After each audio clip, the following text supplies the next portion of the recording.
Ci troviamo di fronte ad uno dei complessi scolastici del cosiddetto capoluogo pontino, quello che si riteneva essere il più importante per la sua storia, il primo ad essere eretto dopo aver prosciugato le immense piscine naturali che caratterizzavano il territorio.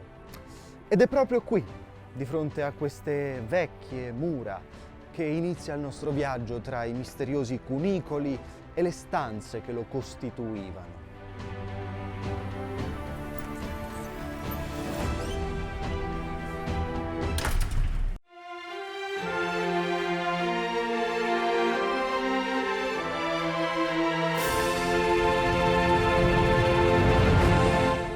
In questa stanza gli adepti che venivano a studiare le antiche arti dell'amministrazione, finanza e marketing, delle relazioni internazionali per il marketing, dei sistemi informativi aziendali, del turismo, della moda, potevano sfogliare vecchi manufatti dell'industria cartaria che recavano impressi con l'inchiostro tutti i saperi di chi li aveva preceduti.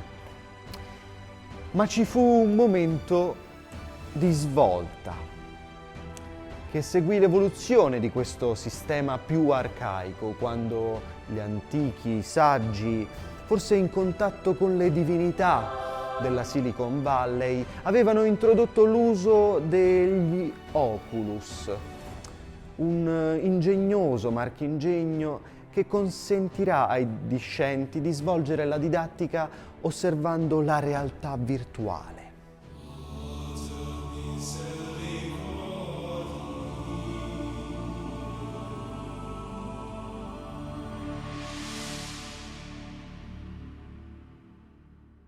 Oppure potevano imparare a creare abiti ed ornamenti, un po' come succedeva in tutte le ere precedenti, ma anziché creare questi manufatti per necessità, imparavano a realizzarli per una corrente filosofica, la moda, che a quanto pare abbia avuto origine da due grandi maestri pensatori dell'epoca, Dolcit e Gabbanus.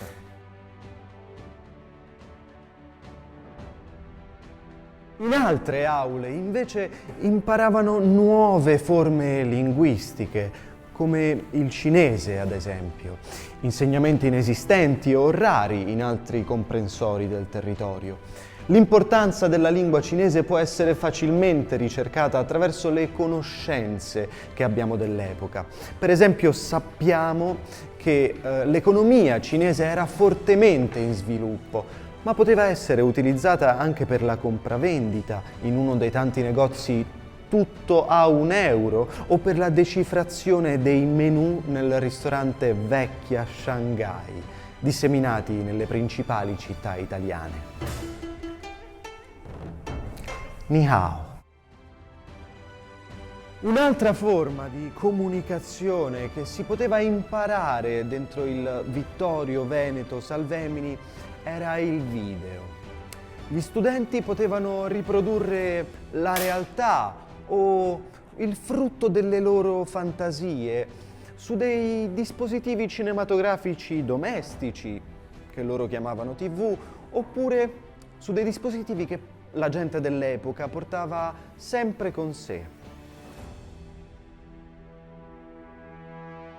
Si chiude qui il nostro primo viaggio alla scoperta di uno dei siti più all'avanguardia del XXI secolo. Io vi saluto e vi invito a venire a visitare l'istituto più moderno e più antico della provincia di Latina, il Vittorio Veneto Salvemini.